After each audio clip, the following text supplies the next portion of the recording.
አንቲያ እና ከጽዮን አንዳቸውን የቲክቶክ አካውንት ዝጊ ብትባይ የማንን ትዘጊያለሽ?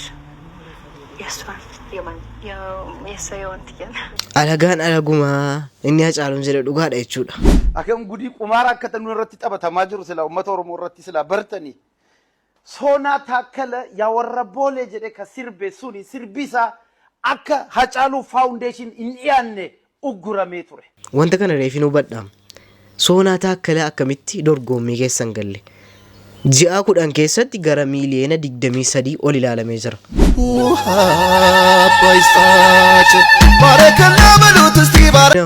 Kuno akkasitti wal fuudhan isinii galee ijoollummaadhaan isinii galee. Assalamu alaikum warahmatullahi wabarakatuh. Shamarka foon hordoftotaaf kabajamtoota Orooshaw akkam naaf jiran jireenya akkam afaan akkam isin jedha. Xiqqoo torbee tokko isinirraa badeetan jira. Torbee tokko caaleera natti fakkaata. Isinirraa badeetan jira. Xiqqoo naam mijoofni waan tokkoon sirreessaa ture. Innammoo moodii bareedaa keessa isin ture isinii galee hedduu tokko na dabbaree ture.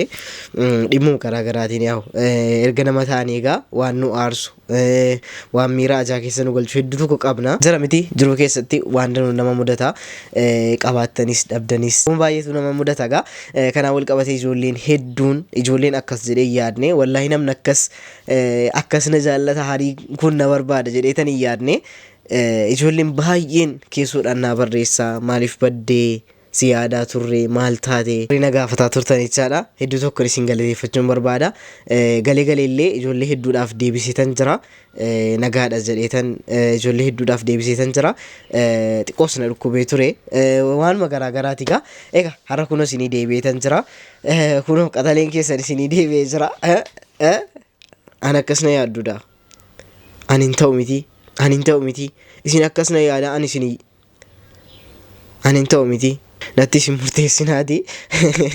Dhiifamaa natti isin murteessinaati. Akkas isiniin jechuun barbaada. Egaa har'a viidiyoo tokko isinii qabadhee dhufeetan jira.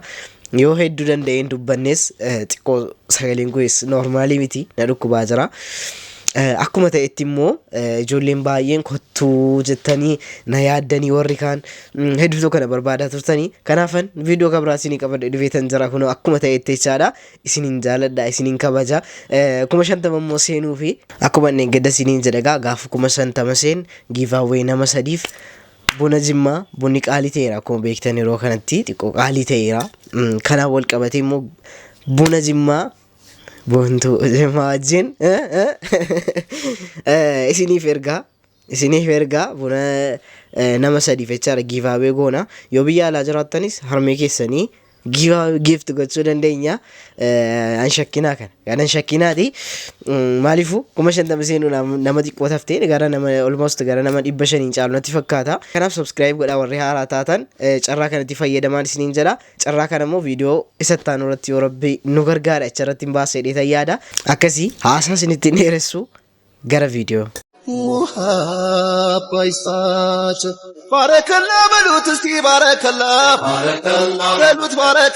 Laaltanii ijoolleen babbareedduun kun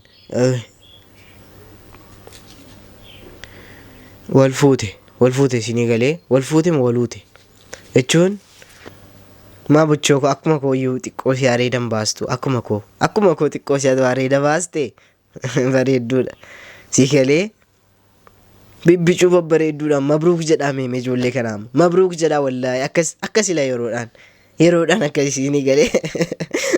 Mee namni dubartii mana keessaa aazaa goote ol ka'aa jedhanii jennaan namni hundi ol ka'e akka jiru ganda sana keessatti waan jarree irratti walii galammoo waan ajaa'ibaati ol ka'e manni hundi ol ka'e jennaan namichi tokko qofittiin taa'e teenyaan biyyi guutuun gara isaatti galagaree kan isaa kun dinqiidha warra dinqii qabaa.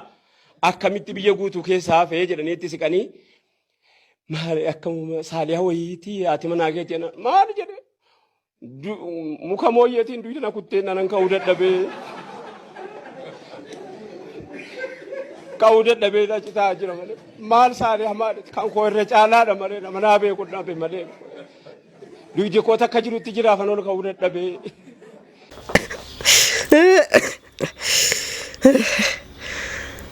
Andandee kolfaan jiru. Kunoo gaafa fuudha yaadan yoo akkasii jira. Akkasii jiru. Dudda kutaa jira kunoo. Dudda kutaa jireedhaan.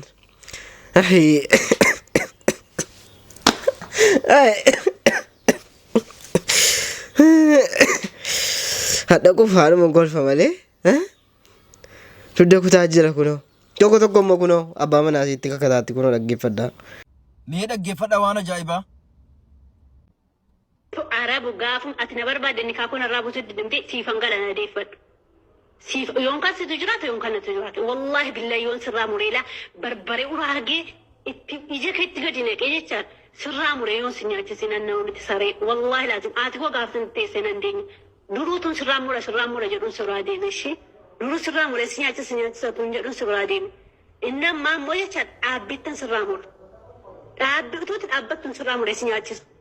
Tokko irra ba'ilaal miidiyaa irra ba'ilaal adi ayidoon kir okay tamii maal ishee dure miti ajjeesuudhaaf illee duufillee an ishee duraa miti kun wanni isiin irraan mura jedhaartu funyaan yookaan gurra yookaan quban se'inaa qaama rabbiin wuddii godhee qaalii godhee ittiin gartee dhiiraa fi dhalaa adda ittiin baase qaama isaa irraa murudha akka inni lammaffaa dubartii biraa hin fuune akka inni lammaffaa dubartii biraa laalle jechuudha maal zulmiin amma naga'u jiran jecha ergamaan rabbii alayhi salaatu wassalaam dhiirotaa dhaaman yaa dhiirotaa waliif sheer godha يقول النبي صلى الله عليه وسلم في الحديث المتفق عليه ما تركت فتنة بعدي أضر على الرجال من النساء إرقم بي دنيا كان لك سيديمي مصيبة في ركو قدو إيررتك إيسين ديم لجلن مال كان جالو من النساء دبرتي كان جالو dubartiin waan rabbi si kan sirraa murti dubartiin si galaafatti dubartiin rakkoo guddoo sirraan geessi yoo maal hin ta'in yoo shaaxiran ta'in yoo gamnan ta'in yoo haxxeen ta'in yoo bilxiin ta'in si galaafatti dubartiin daa'ima guddoo waan taateef daa'ima kana waan mi'ooftuutti kennanii abaabbalanii amala gaariin qabatudha ergamaan rabbii sallallahu alayhi wa sallam dubartiin cinaacha gartee cinaacha irraa uumamte cinaacha keessaa immoo irra dabaa wahii isa olii kana jaallaan yoo cinaacha rabbiin dabsee uume kana sirreessa jette hin caba cinaachiidhaan wakadhaalika dubartiis yoo dhibbatti amala siina sirreessa jette ni hiikta kanaafuu fastamtic bihaa wa bihaa irrajul haala isiin amala gartee fokkottuu qabduun amala fokkotaa kana hojii obsii waliin jiraadhu jedhan dhageessanii nurra muramuuf jechuun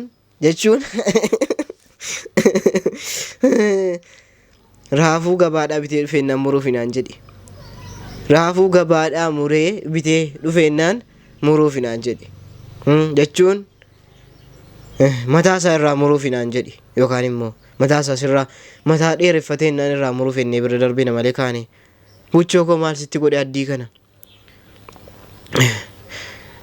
akkamitti fuuna kaa yoo akkasii nu sossodaa kan namarraa murtu ba'e dhufte inna lanaa gudiidhuma abboo safuudha abboo jedhe mucaanii haa